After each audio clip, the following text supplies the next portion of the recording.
안녕하십니까. 수학을 담당하고 있는 신정식 선생님이고요. 이번에 2020학년도 이렇게 중간고사 마무리가 지금 이제 다 돼가고 있고요. 그래서 이제 저희가 학교별 시험 분석을 지금부터 이제 시작을 하려고 합니다. 그래서 일단은 오늘부터 이제 시작을 하는데 첫 번째로 저희가 이번에는 상곡고등학교 시험지를 가지고 분석을 좀 한번 해보도록 하겠습니다. 상곡고는요, 출판사가 미래인입니다. 출판사는 미래엔을 사용하는 학교고요. 사실은 작년까지는 동아출판사에서 올해 이제 미래엔으로 좀 바뀐 학교예요. 그리고 이따가 좀 제가 말씀드리겠지만 미래엔을 쓰는 학교들이 좀 공통적인 특징들을 갖는 게 있어요. 그거는 제가 이따 말씀을 좀 드리겠습니다. 그 다음에 여기에 시험 범위는 지수로그 1단원부터 시작해서 삼각함수 활용 전까지 거기가 시험 범위인 학교였습니다. 자, 그러면 일단은 출제 경향부터 한번 살펴보도록 하겠습니다. 자, 출제 경향 첫 번째, 교과서 내용에 상당히 충실했어요. 교과서 내용 문제, 그러니까 교과서 문제를 가지고 무려 몇 문항이냐면 6문항이 교과서 내용 그대로 내셨어요. 그 6문항을 이따가 제가 하나씩 좀 말씀을 좀 드릴 거고요. 그 6문항이나 무려 20문제 중에 6문항이니까 상당히 교과서 내용을 많이 집어넣으셨다. 이렇게 얘기할 수가 있고요. 그 다음 두 번째, 수능 기출 문제가 들어가 있습니다. 물론 이제 한 문제는 수능 기출 문제고요. 하나는 이제 모의고사, 평가원 모의고사에 나왔었던 문제, 한 문제. 그런데 요거는 사실은 조금 제가 물음표를 좀 붙이고 싶은 게 하나가 있어요. 그거는 이제 제가 이따가 문제를 가지고 좀 말씀을 좀 드리도록 할게요. 그 다음 세 번째, 통합형 문제, 바로 이 부분입니다. 제가 아까 미래엔을 쓰는 학교들의 특징이 하나 있다라고 말씀을 좀 드렸는데 첫 번째 특징이요, 교과서 문제를 되게 잘 내요. 교과서 문제를 잘 내면서 통합형 문제가 등급을 나누는 것 중에서 한두 문제가 아니고 조금 몇 개씩이 출제가 되고요. 네, 요 두 가지가 이상하게 미래엔을 쓰는 교과서 하는 학교들의 특징 중에 하나가 됩니다. 이유는요, 제가 이제 하나씩 좀 살펴보면서 말씀을 좀 드릴게요.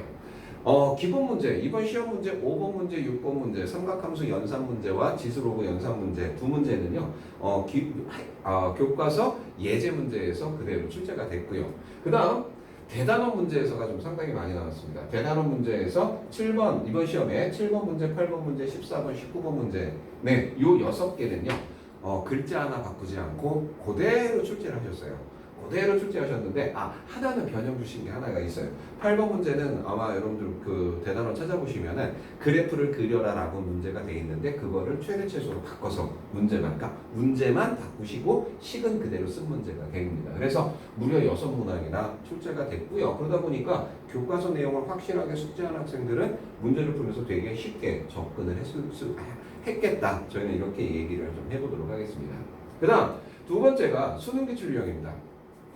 자, 9번 문제는요, A의 N제곱근의 실수의 개수를 구하는 거. 그거를 시계 패턴으로 주시고 그 값을 구하는 문제. 이게 예전에 이제 모의고사에 출제가 된 적이 있는데 그 문제를 이제 변형을 시키셔서 이제 출제를 했고요.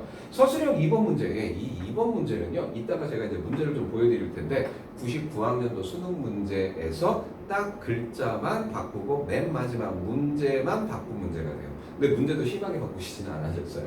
근데 이제 왜 제가 이 말씀에 물음표를 드리냐면 너무 옛날 문제들이라는 게 조금은 좀 있어요. 이것도 99년도 문제고 이것은 요즘에 좀 잘 출제는 안 되는데 수능 완성이나 고3들 수능 완성이나 수능 특강에서만 비춰지는 문제들인데 이제 그 부분들을 이제 좀 문제가 출제가 됐다라는 거. 그렇다면은 어쨌든지 간에 수능 기출의 형태 문제는 반드시 출제될 거다라는 거. 이거를 반드시 명심을 하셔야 되고 그거에 맞춰 준비를 또 하셔야 될 거예요. 그 다음에 통합형 문제가 5문제나 나왔습니다. 여기에서 따진다면 저는 두 문제를 골라요. 16번 문제, 18번 문제.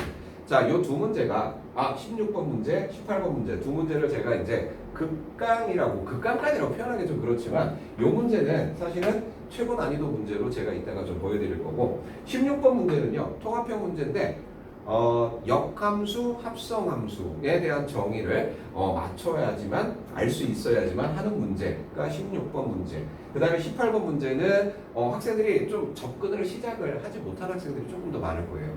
맞춘 학생도 있지만 실제로 맞춘 학생들은 그냥 값을 리미대로 좀 집어넣어서 했지 않았을까라는 형태의 문제가 됩니다. 그렇기 때문에 실질적으로 교과서 내용에 충실하게 문제를 접근했다라고 한다면은 이 문제 빼놓고 나머지 문제들은 기본 문제가 되겠죠. 거기까지는 기본 점수대가 나오셨을 거고 여기 문제에 있는 지금 몇 문제 여기에 있는 5문제가 아마 좀 등급을 상위권하고 중위권을 좀 가를 수 있는 문제가 되지 않았을까 이렇게 저희는 좀 판단을 하고 있습니다. 그래서 출제 경향은 교과서 내용에 상당히 충실하셨다. 그 다음에 두 번째 수능 기출 유형을 반드시 출제를 하고 있다. 그 다음 통합형 문제의 문항수가 많이 차지한다. 지금 교과서의 기본 문제 연계 문제랑 동일한 문항수가 되고 있죠. 그렇기 때문에 통합형 문제까지도 생각을 좀 해봐 주셔야 됩니다. 자, 그러면 주요 문항에 대해서 한번 좀 살펴보도록 할게요. 아까 말씀드렸던 거. 예, 이게 서술형 2번 문제입니다. 반지름 30이고요. 그 다음에 길이가 5파이인 실끝을 한 바퀴 돌렸을 때 길이를 구하십시오. 이 문제인데 이 문제가요. 99학년도 수능 문제입니다. 반지름 30이고요. 실의 길이 5파이고요. 실끝의 자치고요. 그거를 파이로 나눈 거. 예, 마지막 문제만 살짝 변형을 주신 형태. 그림까지도 거의 좀 유사하게 출제를 좀 하셨어요. 그러니까 수능 문제 중에서도 이제 선생님들께서 한두 문제씩은 반드시 출제를 하고 있다. 이렇게 여러분들이 좀 생각을 해주셔야 될 거예요. 자, 그리고 마지막 아까 고난이도라고 말씀드렸던 게 18번 문제. 네, 이 문제입니다. 이 상태에서 만약에 학생들이 자, 이 문제는요. 일단은 풀어낼 수 있는 방법은 굉장히 많아요. 여러 가지가 있는데 여기에서 지금 요구하는 건 이 출제하신 선생님의 요구는 저는 그거라고 좀 생각을 하거든요. 치환한 다음에 원의 성질, 원과 직선의 관계를 살필 수가 있는가? 무슨 말이냐면요. 잠깐 말씀을 좀 드리면 코사인 x를 라지 x라고 두고요. 사인 x를 라지 y라고 두면은 일단 여기에서 x제곱 플러스 y제곱은 1이라는 원이 만들어지고요. 여기에서 직선이 만들어지겠죠. 그래서 원과 직선의 관계로 최대 최소를 구하는 문제.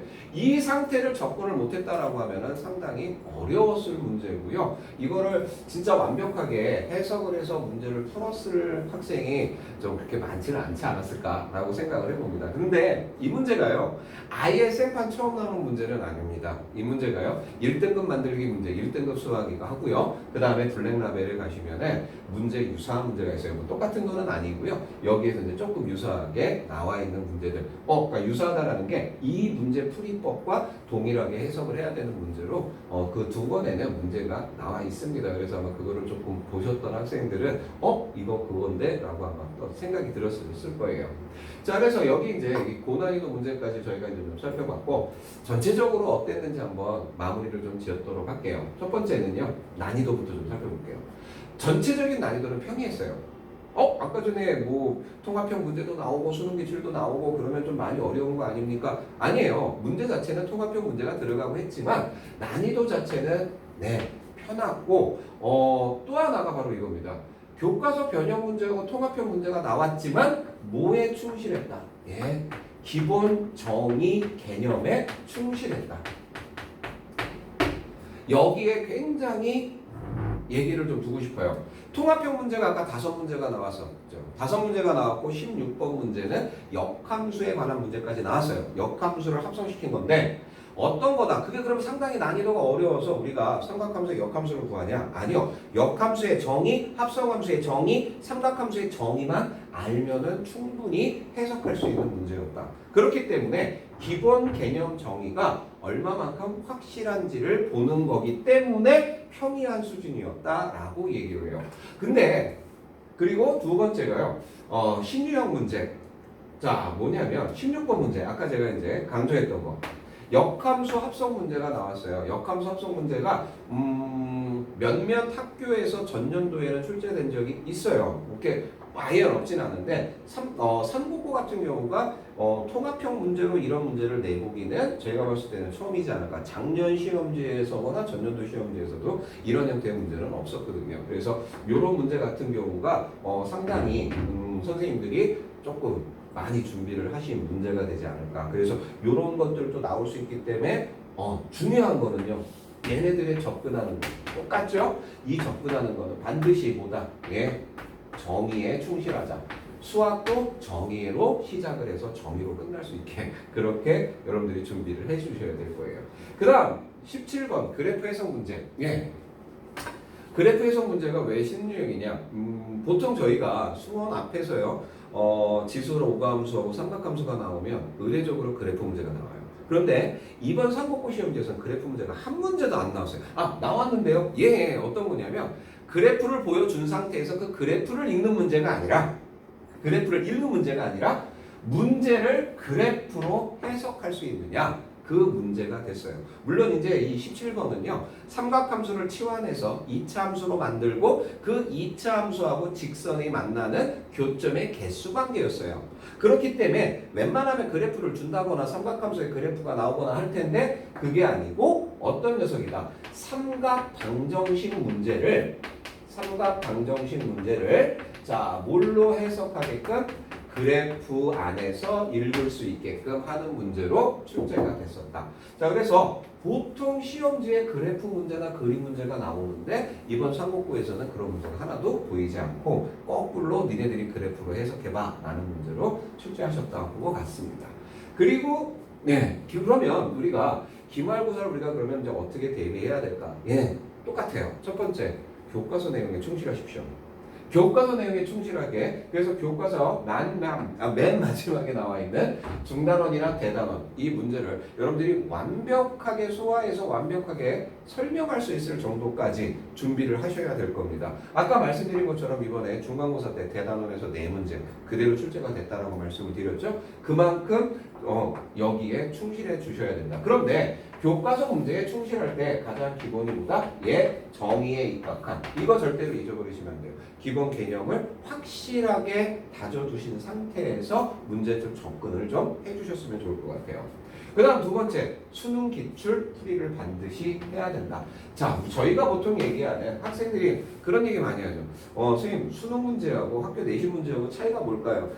얼마만큼의 통합형 문제와 기본 개념 문제를 가지고 문제를 만드냐 안 만드냐 그 차이예요. 통합형 문제다라고 하는 건 여러 가지의 개념을 섞어서 그거를 새롭게 해석을 만들어가는 문제를 저희가 통합형이라고 얘기를 하는데 그 문제들이 아까 2문제나 됐었죠? 수능 기출 문제 100% 그대로 나왔던 거는 2문제나 됐고요. 통합형 문제로 5문제가 나왔죠? 그럼 그거 합치면 7문제나 된다는 얘기죠. 그렇다면은 이거에 대한 해석이나 접근은 우리가 당연히 여러 가지 개념을 섞은 문제들을 내가 논리적으로 배열하면서 만들어내는 연습이 들어가야 돼요. 그러면 이렇게 기본 개념에 입각해서 그거를 여러 가지 개념으로 어떻게 내가 묶을 것인지 여기까지가 준비를 해 주셔야지만 우리가 기말고사 때 고득점을 받을 수가 있을 겁니다 라고 말씀을 좀 드려봅니다. 자, 지금까지 저희가 상곡고등학교 시험지, 중간고사 시험지를 분석을 좀 해봤는데 모든 학교들이 마찬가지로 될 거예요. 모든 학교가 이제 저희가 지금 14개 학교를 지금 이제 준비를 하고 있는데 그 시험지를 저희들이 이제 다 분석을 해보면 거의 유사한 패턴으로 갑니다. 첫 번째는 교과서 개념에 얼마만큼 충실하냐. 그러니까 교과서 내용을 내가 얼마만큼 인지를 하고 그거를 내가 습득하고 연습을 했냐. 그 다음에 두 번째, 어느 만큼 통합형 문제에 대한 준비가 되어 있느냐. 그거를 이제 여러분들이 얘기를 하셔야 돼요. 그렇기 때문에 난이도를요, 점차 높여가야 된다는 얘기죠. 여기에서만 머물러도 안 되고, 여기에서만 있어도 안 되고. 자, 그렇기 때문에 여러분들이 기말고사까지 이제 앞으로 한 짧게 5주, 길게 6주 정도가 남았습니다. 뭐 길다면 길 수도 있고요, 짧다면 짧을 수도 있지만 그 안에서 여러분들이 기본 개념과 교과서 내용을 먼저 일단은 잘 숙지하시고 정확하게 이해하실 수 있으셔야 되고 그리고 나서 이제 수능 기출 문제, 즉 어떤 것까지 통합형 형태의 문제들까지도 준비하는 그런 준비를 하는 학생들이 고득점이 나올 수 있을 겁니다. 기말고사 앞으로 남은 한 5주에서 6주 정도 준비 잘 하셔서 기말고사 때 고득점 나올 수 있도록 바라겠습니다. 감사합니다.